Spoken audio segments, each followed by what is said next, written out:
There's a particular kind of exhaustion that comes from being everything to everyone except yourself. It's the exhaustion of saying yes when every fiber of your being screams no, of smiling through discomfort because someone else's ease matters more than your own peace, of carrying everyone's expectations like stones in your pockets until you forget what it feels like to walk without weight. This is the reality for millions of people who have built their entire identity around a single word they can barely refuse. Yes. You might assume these are simply kind people who love helping others. But that assumption misses something crucial. The psychology behind chronic people-pleasing is far more complex than generosity or compassion. It's a survival mechanism born from fear, shaped by childhood wounds, and reinforced by a world that rewards self-abandonment. Understanding this psychology reveals something uncomfortable about love itself. How we confuse it with sacrifice, how we trade authenticity for acceptance, and how the price of being liked by everyone is losing yourself completely. When psychologists study people-pleasers, they discover something heartbreaking. These aren't people who lack boundaries because they don't know better. They lack boundaries because somewhere, somehow, they learned that their worth is conditional. That love must be earned. That saying no means losing the connection they desperately need to feel safe.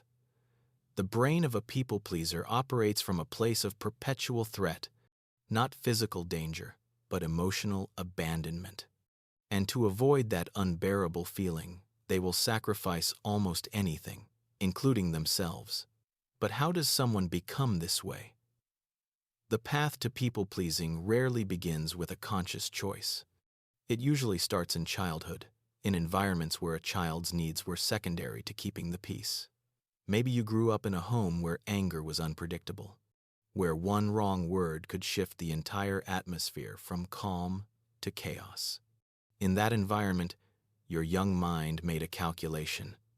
If I can just be good enough, quiet enough, helpful enough, maybe I can control how they feel about me. Maybe I can keep myself safe. This isn't manipulation. It's survival. A child learning to read rooms before they can read books. Learning that their value isn't inherent, it's earned through performance. Through being easy. Through never asking for too much. And so they become masters of accommodation. They learn to sense what others need before those needs are spoken. They become invisible in their own desires because visibility felt dangerous. As you grow older, this pattern doesn't disappear. It deepens. It spreads into friendships where you're always the one who adjusts. Into relationships where your partner's comfort becomes your responsibility. Into workplaces where you carry everyone's workload because saying no feels like letting people down. And slowly, imperceptibly, you become a stranger to yourself. Because people-pleasing isn't just about saying yes to others. It's about saying no to yourself so consistently that you forget you're even allowed to have preferences. What makes this particularly tragic is that people-pleasers are often deeply empathetic individuals. They feel other people's emotions as if they were their own. They notice discomfort in a room before anyone else does. They sense disappointment in someone's voice, even when words say, "Everything's fine." This emotional attunement is a gift, but it becomes a curse when you use it exclusively to manage other people's feelings while ignoring your own. The internal experience of people-pleasing is more complex than most realize. It's not just about being nice. It's about living in a constant state of negotiation with yourself. Every decision becomes a calculation. If I say no to this, will they be upset? If I set this boundary, will they leave? If I express what I actually want, will they think I'm selfish? The mental energy required to maintain this is staggering. You're essentially running two parallel operating systems. One that shows the world what they want to see, and one buried deep inside that holds all the things you actually feel but can never say. This creates a peculiar kind of loneliness, because even when you're surrounded by people, even when you're liked and needed and appreciated, there's a hollow feeling underneath it all. The feeling that nobody actually knows you. How could they? You've spent your entire life showing them a curated version, the version that agrees, the version that accommodates, the version that never causes problems.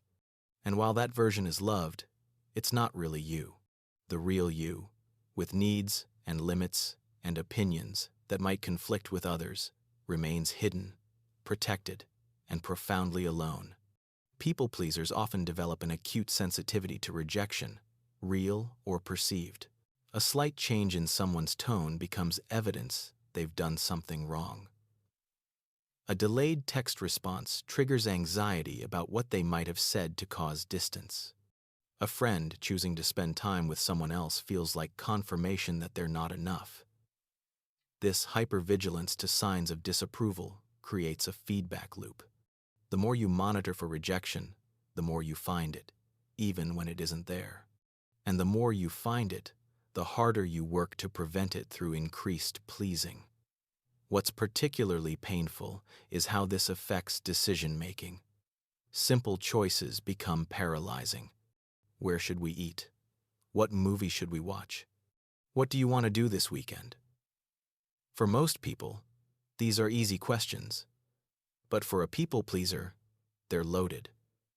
Because the wrong choice might disappoint someone, and disappointing someone feels like confirmation of your worst fear, that you're not good enough.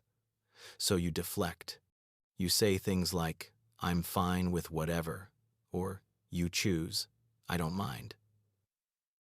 They don't realize you're being invisible. The tragedy deepens when you understand that people pleasers aren't actually trying to make others happy.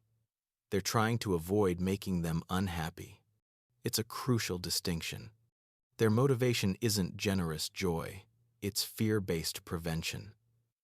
They say yes not because they want to help, but because no feels dangerous. They accommodate not because it brings them fulfillment, but because conflict feels like catastrophe. This means their kindness, while often genuine, is also contaminated by compulsion. And compulsion, no matter how well-intentioned, eventually breeds resentment. Because here's what nobody tells you about people-pleasing. It makes you angry. Not at first. At first, it makes you feel virtuous. Look how giving I am. Look how selfless. Look how much I sacrifice for others. But over time, as your own needs go unmet, as your own voice goes unheard, as your own life becomes a stage for everyone else's wants, something starts to build. A quiet rage, directed at the people who keep taking what you keep offering, but also, more painfully, directed at yourself for offering it in the first place. This internal anger often has nowhere to go. People pleasers can't express it directly because that would risk the approval they're working so hard to maintain. So it comes out sideways, through passive aggression, through martyrdom, through subtle scorekeeping of all the things they've done that haven't been reciprocated, through sudden emotional collapses when one too many requests finally breaks them. And then they feel guilty for feeling angry, which makes them try even harder to please, which builds more resentment. The cycle is vicious and self-perpetuating. Sleep often becomes difficult for people pleasers, though for different reasons than overthinkers. At night, when the performance stops, when there's no one left to please, they're left with themselves, and that self often feels unfamiliar. Who am I when I'm not adapting to someone else? What do I actually want? What do I actually feel? Some people pleasers avoid this confrontation by staying busy until they collapse from exhaustion. Others lie awake with a vague sense of emptiness they can't quite name. The pattern affects romantic relationships in particularly painful ways. People pleasers often attract partners who are comfortable taking, not necessarily because those partners are malicious, but because the dynamic works. The pleaser gives, the taker receives, and everyone stays in their familiar role. But intimacy requires mutual vulnerability. It requires both people showing up as they are, with needs and limits, and occasionally disappointing each other. A people pleaser can't do this. They're too busy managing their partner's experience to have one of their own. This creates relationships where one person is always adjusting, always accommodating, always sacrificing. And while this might look like love, it's actually a slow, disappearing act. The people pleaser becomes a mirror, reflecting back what their partner wants to see. They lose their own shape, their own substance, their own voice. And eventually, even if the relationship lasts, they wake up one day wondering who they've become, wondering where they went, wondering if anyone would even notice if the real them finally showed up. Friendships carry similar patterns. People pleasers are often the ones who always drive to others instead of being met halfway, who always adjust their schedule to match everyone else's availability, who remember everyone's birthdays, preferences, and struggles but feel awkward when anyone asks about their own life. They're wonderful friends in many ways, reliable, supportive, present, but there's always something slightly off balance. The friendship flows one direction more than the other. And while the people pleaser tells themselves this is fine, somewhere deep down they're collecting data, evidence of who shows up for them versus who they show up for. And the math rarely works out in their favor. The workplace becomes another arena where people-pleasing wreaks havoc. These are the employees who can't delegate because asking for help feels like a burden, who stay late to finish everyone else's work because being needed feels like being valued, who never negotiate salary or advocate for promotions because asking for more feels greedy. They're often praised for being team players. What isn't seen is the cost, the burnout, the exhaustion, the growing resentment toward colleagues who seem to have no problem setting boundaries or advocating for themselves. What makes people-pleasing so insidious is that it's socially rewarded, especially in certain cultures and especially for certain genders. Being accommodating is called graciousness. Self-sacrifice is called maturity. Never causing problems is called keeping the peace. The world benefits from people who don't ask for much and give endlessly. So, it reinforces the behavior with praise, with appreciation, with being labeled as the good one. And the people pleaser mistakes this external validation for genuine worth, not realizing that they're being valued for their utility, not their humanity. The breaking point, when it comes, often arrives quietly, not with a dramatic explosion but with a slow realization, usually triggered by exhaustion, or by watching someone else set a boundary with ease, or by finally doing something for themselves and realizing the world didn't end, or by reaching a point of depletion so profound that continuing the pattern simply isn't sustainable anymore. This breaking point can feel like failure, like they've finally proven themselves to be as selfish as they always feared they were. But it's actually the beginning of something essential, the beginning of reclamation. Understanding the psychology of people-pleasing reveals something crucial. It's not about becoming selfish or uncaring. It's about recognizing that saying yes to everyone else means saying no to yourself. And that trade, while it might feel noble, is actually a form of self-abandonment. You can't build authentic relationships from a place of self-erasure. You can't experience real love when you're constantly performing a version of yourself designed to be acceptable. The love you receive for being who you think others want you to be isn't love for you. It's love for a character you've created. And that character, no matter how beloved, is exhausting to maintain. There's often a core belief driving people-pleasing that's rarely examined.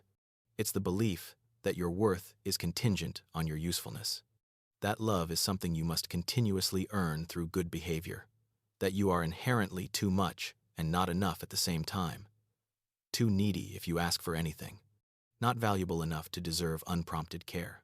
This belief usually formed early, often in environments where affection was inconsistent or conditional, where approval came with strings attached, where the child learned that their value fluctuated based on how well they met others' needs.